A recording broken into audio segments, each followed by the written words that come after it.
Habari ndugu mpenzi mtazamaji wa channel yako pendwa ya Bongo Mane. Kama ni mara ya kwanza kabisa kuangalia channel yetu, basi usisahau kusubscribe hapo, comment pamoja na kushare ili watu wengine waweze kuzipata hizi content. Swali la kwanza ambalo tunaenda kujiuliza katika siku ya leo, unapozungumzia freelancer ni kitu gani?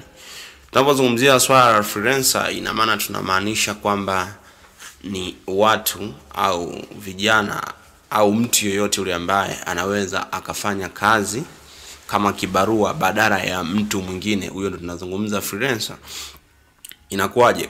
Mfano, mtu ana kazi yake, anampa mtu mwingine afanye ile kazi au amsaidie kwa muda fulani, basi huyo mtu atakuwa anafanya freelancing. Sasa ni namna gani unaweza ukawa freelancer na freelancer anapatikanaje?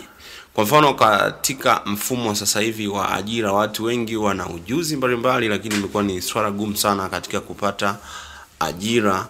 Sasa ajira imehamia mtandaoni kwa sababu kuna ajira za kutosha sana ambazo ziko mtandaoni, ambazo mtu yoyote yule anaweza akapata kama tu akiweka umakini katika kuhakikisha anazifanya hizo kazi, au anaupa muda mwingi sana katika kutafuta hizo kazi ili aweze kuweza kujishindia hizo kazi, au anaondoka na mahitaji ya clients ambao wapo katika mtandao.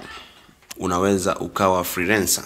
Swali la kwanza ambalo tutaenda kujiuliza, na kama ni mara ya kwanza kabisa, kama sijaendelea mbele, basi katika swala hili la freelancing nitaenda kuzungumzia ni vitu gani ambavyo au ni sifa zipi ambazo anatakiwa awe freelancer ili aweze kufanikiwa, na lakini pia ni ujuzi upi ambao anatakiwa awe nao wa awali ili aweze kufanikiwa katika swala zima la freelancer. Watu wanaingiza pesa kubwa sana in terms of dollars, wanatoa kupitia local banks ambazo tunazo hapa Tanzania, hata nje ya Tanzania kama Kenya, Uganda na sehemu zingine, wanaweza kutengeneza pesa kwa njia ya freelancing. Lakini kitu kikubwa ambacho tutaenda kuangalia ni sifa zipi ambazo zinapaswa awe nazo freelancer ili aweze kufanikiwa katika swala zima la ajira za mtandaoni, lakini pia ni ujuzi upi ambao anatakiwa awe nao ili aweze kuwa freelancer.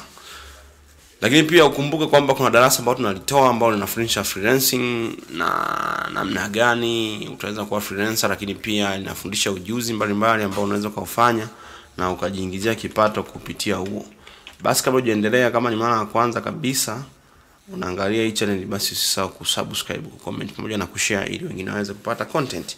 Bila kupoteza muda, twende tukaangalie ni sifa zipi ambazo anatakiwa awe nazo freelancer. Sifa ya kwanza, freelancer anatakiwa awe ana focusing. Naposema focus, ina maana kwamba freelancer ajizatiti katika kutafuta hizo kazi, lakini pia katika kuzifanya hizo kazi kwa uweredi na kutoa muda wake. Kwa mfano, unaweza kutoa masaa 2 mpaka 4 kwa siku kwa ajili ya kufanya project fulani ili uweze kufanikiwa. Kwa anapokuwa na focus, inakuwa ni rahisi sana kuweza kufanikiwa katika swala zima la freelancing. Lakini pia asiweze kukata tamaa. Unapokuwa una focus, itakuwa ni ngumu sana kuweza kukata tamaa katika kuzifanya hizo kazi, kwa sababu kazi ya freelancing inakutaka sana wewe na inataka kwamba ujitoe sana, kwa sababu kumbuka kwamba mtu anayekupa kazi au client mnakuwa mwezi mkaonana. Kwa hiyo sasa wewe unahitaji ujisacrifice, uweze kufanya project, na ile project ikiisha uweze kulipwa kupitia project hiyo. Kwa hiyo inatakiwa ujitoe kweli katika muda wako. Uzuri wa hizi kazi za freelancing unazifanya kwa muda wako. Kwa wale watu ambao wanasoma masterclass, wanaweza ni mashahidi katika hilo. Lakini swala lingine la pili, freelancer anatakiwa kujifunza skills ambazo client atalipia au ambazo zitalipiwa au ambazo zinahitajika sana sokoni, ambazo hizo akishajifunza zitamsaidia yeye kuweza kujiingizia kipato kwa sababu zitakuwa zina uhitaji. Kwa freelancer anatakiwa ajifunze ujuzi mara kwa mara, especially aweze kujifunza ujuzi mpya ambao utamfanya yeye aweze kujiingizia kipato. Lakini sifa tatu, freelancer anatakiwa awe mbele kwa kila jambo, especially kwa kujua vipaumbele vipi au ujuzi upi sana unahitajika katika mtandao. Hapa naomba unielewe zaidi. Ninaposema kwamba awe mbele, inatakiwa kwamba freelancer awe mwepesi kufanya research na kujua ni skills gani na demand kubwa kwenye platform. Kwa anapokuwa ameshajua ni skills gani na demand kubwa, inakuwa ni rahisi yeye kuweza kutengeneza era za kutosha au pesa ya kutosha kupitia mtandao, kwa sababu atakuwa anaondoka na zile trends. Skills ya 4 ina maana hapa inakuwa ni uhangaikaji au tunasema hustling.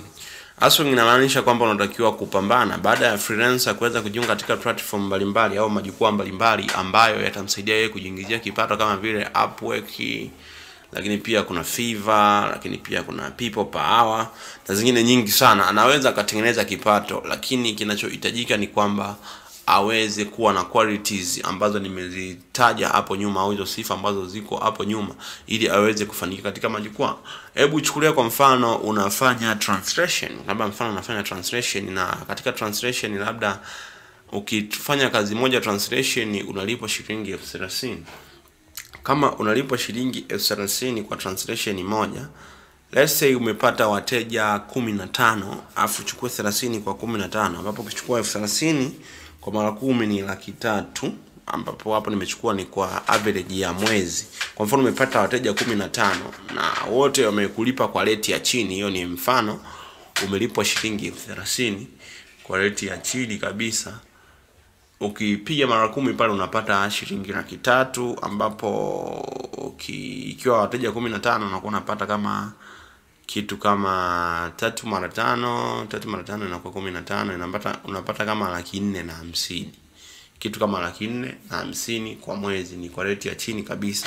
Kwa ukihangaika na unajitoa, basi inakuwa ni rahisi sana wewe kuweza kufanikiwa katika masuala zima la freelancing. Lakini pia swali lingine utajiuliza kwamba ni skills gani ambazo unatakiwa uweze kujifunza. Skills ziko nyingi sana ambazo unatakiwa uweze kujifunza. Zipo skills kama za copywriting. Hapa ni kufanya potential client afanye kile unachomwambia.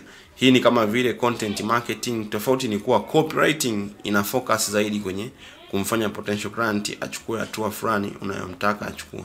Hii ni very powerful. Kwa hiyo unaweza kufanya content writing, lakini pia kuna UX design. Unaweza kufanya mambo ya designing ambayo tunasema UX designing, umeona, au kwa kirefu kabisa tunasema user experience.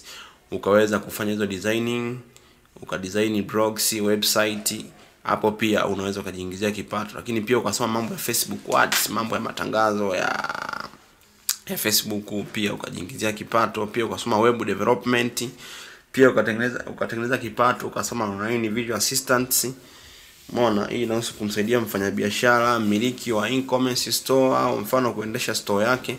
Kwa hiyo unaweza ukawalipwa kwa kumiliki majukwaa hayo mengine ambayo, au kumsaidia huyo kazi. Lakini pia ukajifunza mambo ya coding na vitu vingi translation na vitu vingine vingi sana ambavyo vinaweza kukusaidia wewe ukajifunza hivyo vitu, lakini ukajiingizia kipato, au pia ukajiingizia kipato kupitia hivyo. Lakini mbali na hapo, mimi hapa nina darasa ambalo lipo la online masterclass ambalo linakusaidia pia moja kwa moja. Unaweza kujifunza hivyo vitu vyote ambapo zikiwa skills, lakini pia ukajifunza operation, namna gani ya cooperate hizo platform, na ukawa umesaidika kwa namna moja au nyingine.